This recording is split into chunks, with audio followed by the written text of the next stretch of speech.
very beginning, si Duterte, wala man yun siya mosuporta ni Bongbong Marcos.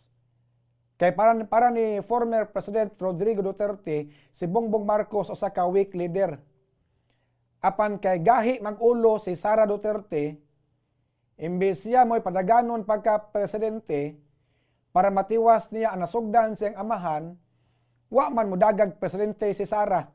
Kay dito man siya naminaw sa iyang suod nga higala nga si Amy Marcos. Kini magud si Bongbong Marcos og si Amy Marcos niadto ni Davao. Nagdasla og offering ngadto kag Sara kay murag birthday matay itong Sara. Mga kabombo. Ilang gi-awhag si Sara, ilang gi-encourage nga Sara dagan kag Vice President, tandem ka ni Bongbong Marcos. Pag una wala pa misugot si Sara apan gigalgal siyag maayo ni Amy Marcos. Hangtod nga misugot si Sara nga mag-running mate siya, makigtandem siya ni Bongbong Marcos, mga kabombo.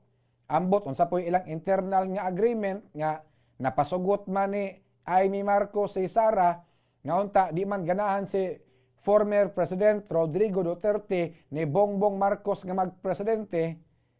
Apan ang iyang anak nga si Sara kay medyo gahi mag-ulo, nisugot man sa hangyo ni Amy nga mag-vice president siya, tandem ni Bongbong, mao to nahitabo ang unit team.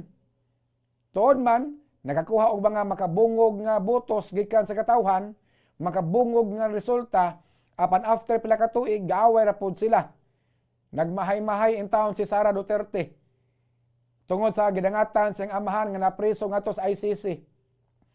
Kay kung naminaw pa lang siya siyang amahan, may pa siya na lang midagan pagka-presidente, mga kabombo.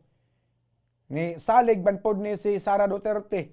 Kay matud pas pasalig ni Bongbong Marcos, continuity. Ipadayon kuno ang nasugda ni Rodrigo Duterte apan unsa na hitabo karon?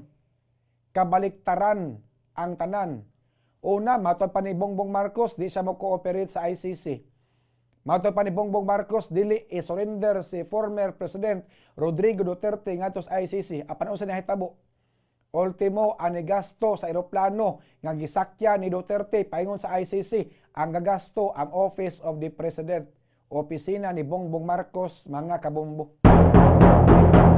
Perting mahaya sa pamilyang Duterte nga nakigtandem si Sara ngadto kang Bongbong Marcos. Mao na di ko makablame sa mga anak ni former President Rodrigo Duterte nga yano ra nilang balikason ang presidente, mga kabombo. Tanawas Basti Duterte, tanawa si Sara Duterte, yano ra nilang balikason si President Bongbong Marcos. Giboy-boy og maayo ni Basti si Presidente Rodrigo Duterte. Matod pang Basti, hoy, Bongbong, dili malubong ang imong amahan. Kung dili pa sa akong amahan, ang imong amahan gipalubong sa akong amahan. Ang akong amahan imong gipadakop. Tinuod man na, pila ka presidente ang nangagis Pilipinas, wa gyud na malubong sa libingan ng mga bayani. Ang patayng lawas ni former President Ferdinand Marcos Sr. apan ubos sa Duterte administration, nalubong sa libingan ng mga bayani. Ang papa ni Bongbong Marcos, apan unsa nahitabo? Sa tao nga nagpalubong ni Ferdinand Marcos Sr. sa libingan ng mga bayani, gipadakop ka na, giturn over man ngadto sa ICC. Mo na nga di ko ka-blame sa mga anak ni former President Rodrigo Duterte nga yano ra nilang balikason ang presidente nga si Bongbong Marcos. Gitagaan nag-warning daan si Sara, sayang amahan, nga weak leader man na. Pero Sara, gahay mag-ulo, wa man naminaw sing amahan, dito man sa naminaw ni Amy Marcos, tanawa, unsay nahitabo, mga kabombo. Gidakop iyang amahan, tuwa sa ICC. Tiguang na raba, masakiton pagyod. No? Unya, mao na nga dapat dagyoy ilang kabanay nga mubantay ni former President Rodrigo Duterte para napoy maka-monitor sa iyang panglawas. Unya napoy maka-istorya-istorya, mga kabombo.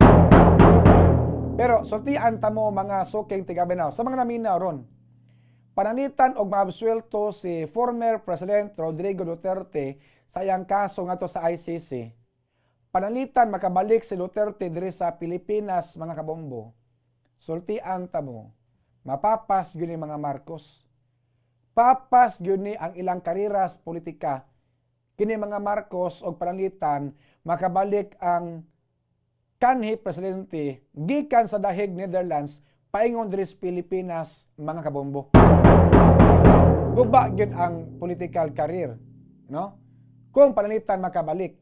Pero kung pananitan og makonbikto si former President Rodrigo Duterte sa iyang kaso ngadto sa ICC, dako akong pagtuo nga murag magagubot ang Pilipinas, masuko og samot ang mga fanatics ni Duterte, mga kabombo.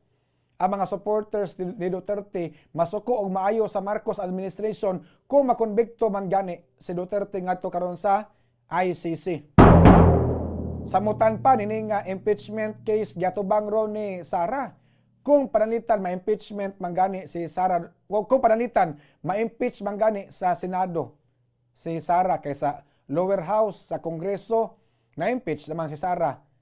Sa Senado kay karon pang September, mga kabombo, or July ba to? Or June ba? Oh. Marag July siguro unya kanini ang pananitan og ma-impeach gani si Sara, matay murag ako na palantawan magkagubot ang nasod sa Pilipinas, mga kabombo.